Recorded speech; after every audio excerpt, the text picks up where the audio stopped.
Robo, saya pernah dengar mengalami mukjizat waktu di seminari.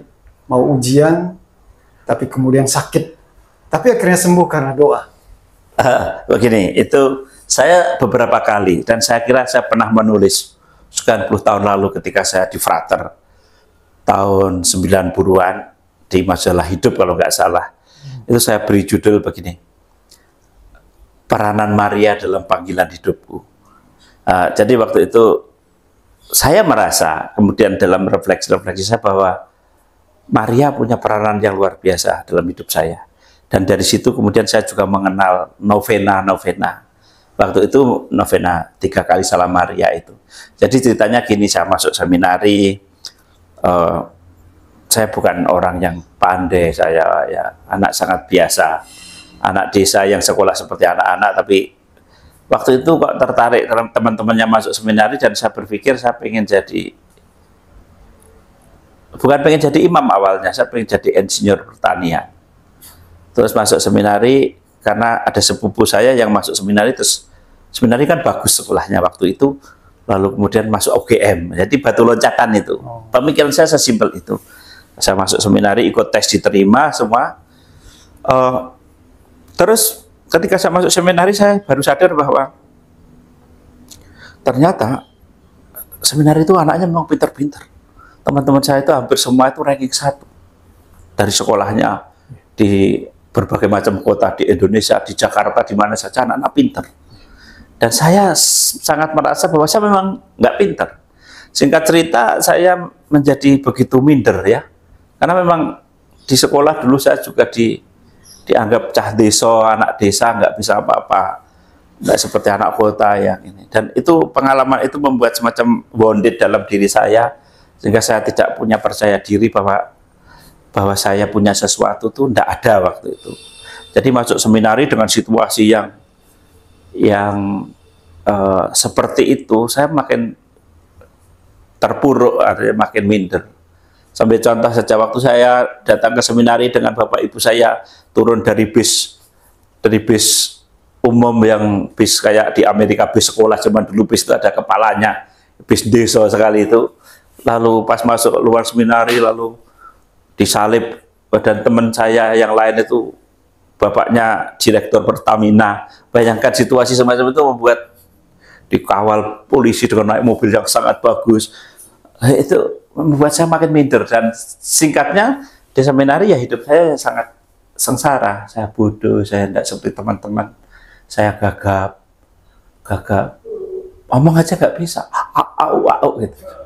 Serius itu. Saya terus kemudian saya merasa berat sekali, dan itu yang membuat rasanya jadi sulit. Saya tidak apa-apa, tidak siapa-siapa. Bahkan pamong saya, guru saya setahun itu, saya setahun di seminar itu belum pernah nyebut nama saya, karena saya bukan orang yang ada gunanya sama sekali gitu. Nggak seperti teman-teman yang pinter musik, pinter drama, pinter nyanyi. Semua di seminar kan begitu. Kalau nggak bisa apa-apa ya di pinggiran lah. Kalau yang di depan itu yang orang yang hebat-hebat, pintar semuanya itu. Dan sialnya saya bagian yang bukan siapa. Ya, I was nothing istilahnya. Nah, tapi dalam perasaan itu seperti itu, akhirnya saya mau sakit, kalau mau ulangan sakit, mau ujian semesteran sakit, semua itu. Dan yang paling terakhir, puncaknya ketika mau kenaikan kelas, mau ujian akhir, itu seminggu sebelum ujian saya sakit. Lalu saya masuk rumah sakit, namanya Valet. Dan di situ bapak ibu saya datang, kau pulang saja nak, nggak usah selesai, nggak apa-apa, kamu nanti sekolah di luar saja. Karena mereka kelihatannya tahu bahwa saya ya tertekan, stres itu toh. Tapi saya katakan sudahlah, kalau nanti memang saya nggak naik kan pasti saya keluar. Karena di seminari kalau nggak naik pasti dikeluarkan di tahun pertama itu. Dan benar, ketika saya situasi sulit itu, saya menemukan di Valet itu, di rumah sakit kecil seminari itu, buku novena Salam Maria, novena itu. Dan dari situ saya sebagai orang yang lemah, yang tidak mampu apa-apa, ya harapannya ya pada Tuhan aja. Saya baca doa novena itu tiap hari, pagi, sore, sambil sakit, sambil Kemudian kan ujian jalan saya masih di situ.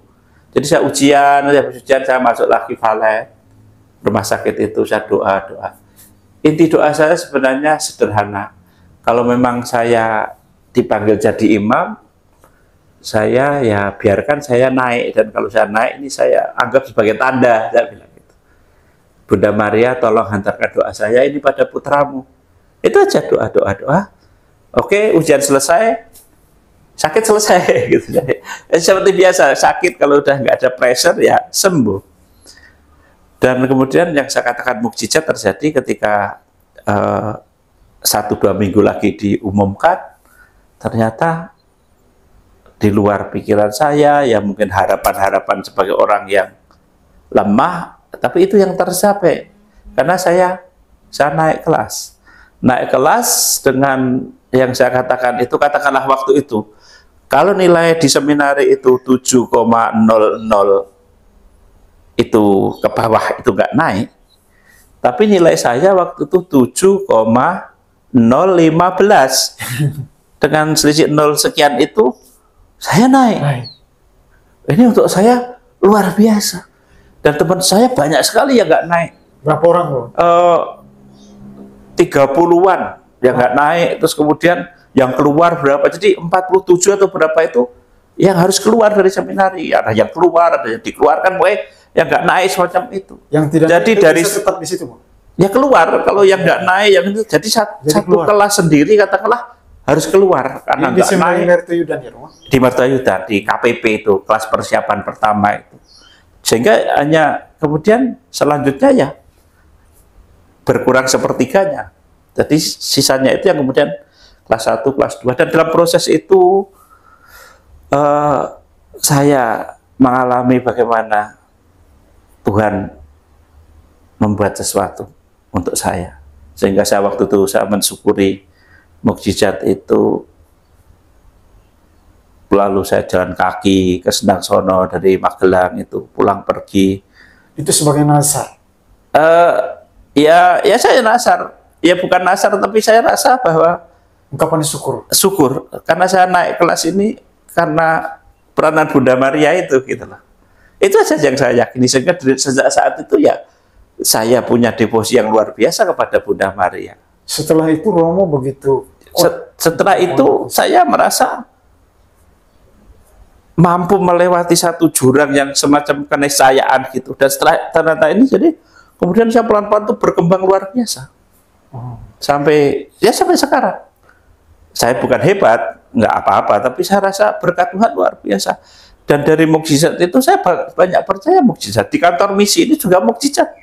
Romo sempat naik peringkat begitu atau dapat peringkat di? Iya, artinya saya bisa naik kelas, lalu prestasi saya jadi bagus. Saya sekolah itu terus, saya bukan lagi yang bukan siapa-siapa. Yeah. Nah, tapi itu mungkin juga karena saya anggap mukjizat itu saja. Yeah. Dan mukjizat yang kemudian secara psikologis membuat saya bahwa aku punya sesuatu yang sebelumnya mungkin tidak saya lihat atau apa. Tapi saya simpel saja, itu mukjizat Tuhan yang mau membuat saya sadar bahwa saya punya banyak berkat. Dan itu pengaruhnya besar dalam perjalanan imamat saya. Dan kemudian saya ditempatkan yang saya katakan, di mana-mana saya katakan bahwa waktu saya 30 tahun jadi imam, saya katakan jalan imamat ini sangat berat untuk saya. Kalau saya boleh memilih, saya tidak akan memilih jalan ini. Kalau saya jadi imam, oke, saya jadi imam. Tapi saya tidak akan memilih jalan yang 30 tahun saya lewati. Terlalu banyak air mata yang harus saya teteskan untuk jalan itu. Tetapi kalau kamu tanya saya bahagia, saya sangat bahagia. Sekarang saya bahagia sekali.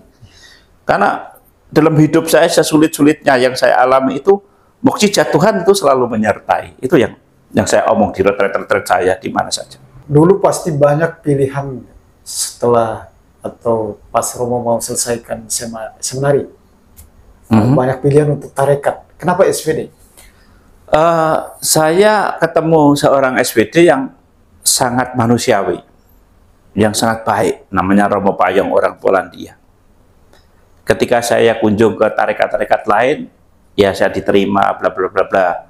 Tapi yang saya sangat terkesan, saya masuk di novisiat Batu waktu itu, Romo Payung itu menerima kami sangat luar biasa, dengan hospitality yang luar biasa, dan saya melihat orang ini sangat luar biasa. Itu yang kemudian saya rasanya cocok di tarekat ini. Maka saya masuk dan rasanya memang saya sangat cocok dengan jiwa saya, dengan mungkin pribadi saya. Dan Romo Payung memang sangat luar biasa. Saya masuk SPD, saya tidak diubah, tapi saya dibiarkan menjadi diri saya sendiri yang dibentuk oleh SPD. Tapi saya tidak dimasukkan harus seperti apa. Ya saya tetap berkembang. Sehingga saya merasa saya sebagai Sigit, tapi Sigit yang punya value SPD gitu. Nah itu. Berapa banyak kalau sempat ada semacam pilihan gitu Romo? Saya sebenarnya dari yang saya pelajari sebelum saya masuk biara, lewat devosi tarekat, sebenarnya saya tertarik MSc. MSc punya kurang lebih kedekatan spiritualitas dengan SPD devosi yang sangat kuat, dengan hati kudus Yesus macam itu yang ada di SPD dengan kuat dihidupi. Nah, lalu misi saya orang yang cukup senang berpetualang dulu ketika muda ya. Untuk SPD cocok, berani melawan tantangan yang misi yang meskipun saya tidak pernah di misi akhirnya. Tapi saya kunjungi bahwa kami teman-teman kemudian luar biasa di misi kami. Dulu sebenarnya kepikir kalau bermisi pengen di negara mana? Saya sebenarnya dulu yang misi saya itu Brasil dan Afrika. Saya daftar itu. Terus saya kalau di Afrika mau di mana? Salah satu saya nggak menyebut nama mana, tuh Afrika begitu saja. Salah satu di negara Afrika. Saya lupa nyebutnya, tapi di Afrika, terus kemudian Brasil. Karena waktu itu diharapkan juga ada yang di Indonesia, saya saat terakhir Indonesia. Tapi saya dimarahi pimpinan provinsial, harus ubah. Kan itu kan sebelum dikirim ke rumah harus diubah. Kau harus nomor 1 di Jawa. Karena kelihatannya pemimpin punya rencana dengan saya kelihatannya. Maka saya ubah Jawa, kemudian Afrika, Brasil gitu. Lalu saya yang dapat di Jawa gitu. Gitu. Itu dari misi. Jadi kembali ke tadi pengalaman mukjizat ya. Dalam hidup saya menjadi sekretaris misi waktu itu, terus kemudian menjadi superior legatus, dan sekarang di kantor misi itu isinya hanya mukjizat saja. Wah. Hidup saya itu Tuhan mencintai saya. Sangat mencintai saya. Dengan segala kelemahan keterbatasan saya. Tapi sungguh Tuhan menganiaya saya juga. Banyak hal yang sulit seperti tadi saya katakan. 30 tahun, saya sekarang sudah 31 tahun. Kalau boleh memilih, saya nggak mau memilih jalan yang itu. Terlalu banyak penderitaan atau air mata yang saya teteskan. Tetapi di situ saya sadar betul, dan saya omong di mana-mana sampai sekarang, bahwa Tuhan begitu baik. Tuhan selalu memberi saat yang tepat. Kesulitan apapun di saat yang tepat, Tuhan itu memberi. Romo, dari sekian banyak pengalaman yang bisa dikatakan dari Romo bilang, Tuhan itu baik sama Romo, perhatian dan rasa cintanya yang begitu besar. Pengalaman mukjizat apa kira-kira selama jadi direktur misi ini? Yang benar-benar Romo ingat, rasakan, dan bisa dibilang, saya menulis di 1-2, saya suka menulis buku dulu. Sampai katakanlah 7 tahun lalu saya masih menulis buku. Tapi sekarang saya agak sibuk sana-sini itu. Karena saya bekerja untuk cari dana untuk ini, mukjizat katakanlah yang paling terakhir, wes. Banyak sekali yang sudah saya tulis di buku. Bagaimana Tuhan di saat ini Tuhan memberi mukjizat. Ketika saya menangani kantor ini, nol, tidak ada uang sama sekali, utang bahkan. Tapi dalam perjalanan saya stres luar biasa. Tapi kemudian ketemu orang yang membantu, orang yang menolong, sehingga kan gaji semua ini kan tidak dari SPD. Itu awalnya semua dulu ya, yang sekarang aja mulai 2018 masih ada sumbangan dari ND. Dulu semua itu saya yang cari, dari stipendium saya, dari honor saya, semua untuk gaji karyawan semua. Ya saat yang saat-saat jadi sulit itu, ketika nggak ada uang apapun, karyawan saya harus punya gaji, harus itu luar biasa. Tapi saat itu Tuhan memberi. Yang contoh yang paling konkret, ketika COVID misalnya, COVID, saya kan tidak punya income tetap. Income saya tergantung stipendium, tergantung retret, tergantung samisa. Ketika ada COVID, semua akses yang menghasilkan uang kan tertutup. Misa nggak ada, ini nggak ada, retret batalkan semua. Itu karyawan kan nggak bisa saya batalkan untuk tidak gajian. Dengan 1 bulan katakanlah operasional kantor minimal 15 juta, dari mana duit? Dan itu ya, tapi yang hebat itu Tuhan itu kemudian mempertemukan saya.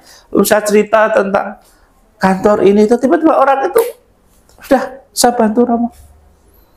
Nah semacam itu, saya sumbang Romo. Banyak orang yang by accident gitu loh, bukan terencanakan. Itu yang menurut saya mukjizat sampai sekarang ini. Itulah luar biasa. Coba kan bayangkan bahwa tidak ada income yang tetap, dengan tiba-tiba perlu, padahal pengeluaran sangat jelas. COVID itu bukan hanya soal ketakutan kita karena virus, tapi ya ketakutan yang sangat menyeluruh untuk saya. Tapi di situ Tuhan, kalau tiba-tiba menemukan orang yang mau dengan saya tolong, saya bantu. Nah, itu yang paling terakhir katakanlah yang membuat saya percaya bahwa karya ini bukan karya saya, ini karya Tuhan. Sehingga itu memotivasi saya bahwa kalau kita bekerja untuk Tuhan, jujur ya, dengan segala keterbatasan kita, kelemahan kita, Tuhan akan memberkati. Asal percaya. Percaya dan berserah sambil berusaha. Kalau kita percaya, berserah, berdoa terus-terus, tapi saya nggak mau kerja, nggak mau melayani, ya nggak akan jalan. Tetap mukjizat itu bekerja dengan upaya kita. Maka saya di mana-mana selalu katakan, doa, berserah, percaya dan berserah, tapi sambil berusaha sebatas mungkin. Saya percaya Tuhan Allah membantu, saya percaya ada mukjizat. Tapi kalau saya di kamar saja main kartu, santai-santai, badminton di rumah, ya tidak akan jalan itu. Saya harus ketemu orang, mungkin kasih refleksi, nanti ketemu teman-teman, kasih misa apa, itu tiba-tiba ketemu orang, ya kan? Nah dari situ rahmat bekerja. Itu yang saya yakin. Romo ini kan dikaruniai satu hikmat bisa berkhotbah dengan baik, menarik gitu Romo ya. Dan hampir tiap minggu Romo selalu dipanggil untuk membawakan retret, rekoleksi. Bagaimana Romo? Apakah itu sebagai satu mukjizat juga, karunia khusus buat Romo? Saya merasa bahwa Tuhan memberi kemampuan itu, atau saya nggak merasa sih, tapi bahwa orang meminta saya itu pasti, saya nggak merasa saya pinter apa-apa juga, tapi bahwa saya diminta ya saya layani aja, prinsipnya gitu. Lepas dari apakah saya hebat atau enggak, saya nggak ngerti, saya biasa-biasa saja. Tapi bahwa orang meminta, bahwa orang ini, dan akhirnya toh itu berkat bagi saya. Berkat itu entah mau dikatakan mukjizat atau apa, saya tidak tahu mau mengatakan bagaimana, tapi itu berkat. Tapi berkat ini kan dulu juga karena banyak orang. Contoh misalnya, waktu saya gagap, nggak bisa omong di seminari, ya. Itu frater yang mendampingi, itu panggil saya kok. Panggil saya di kantornya, Sigit, kenapa kamu gagap? Mengapa kamu nggak bisa omong? Saya juga nggak tahu. Lalu frater itu ngajari saya kok. Ngajari, sudah kamu seminggu sekali datang ke saya, kamu baca, belajar 1 buku. Dia nungguin saya loh, bayangkan. Sudah usia seminari, masih dibaca, tarik nafas. Ini Ibu Budi lepas, tarik napas, itu. Lalu kemudian saya diikutkan kelompok untuk belajar drama supaya bisa bicara, lari lapangan, terus ini A, I, E, U, supaya itu saya jalani aja gitu. Nah, itu saya yakin bahwa itu juga bagaimana Tuhan berkarya lewat orang-orang. Dan saya juga terbuka mau didampingi. Kalau sekarang ya mau dikritik. Khotbah itu kan juga ada seni, ada apa. Itu mau dikritik. Mau Romo ini sebaiknya nih. Oh, namanya juga kita manusia kan tidak selalu bisa sempurna terus, tapi ketika mendengarkan umat omong, teman-teman omong itu, ya saya terima dengan cukup senang hati gitu loh. Karena justru itu yang membuat kita tumbuh dan berkembang. Masalahnya kan seringkali kalau kita dikritik, dikasih tahu, kita tersinggung, marah. Ya itu yang nggak akan nambah kita pintar. Kalau saya prinsipnya sesederhana itu. Romo menerima sebuah masukan. Iya, saya masukkan. Meskipun saya juga ya kadang-kadang namanya dikritik itulah ya panas hati itu. Kita sudah siap, ya kadang-kadang juga kita nggak siap. Tapi teman-teman orang umat kan tahu, toh pastor nih siapa atau enggak, itu umat tahu.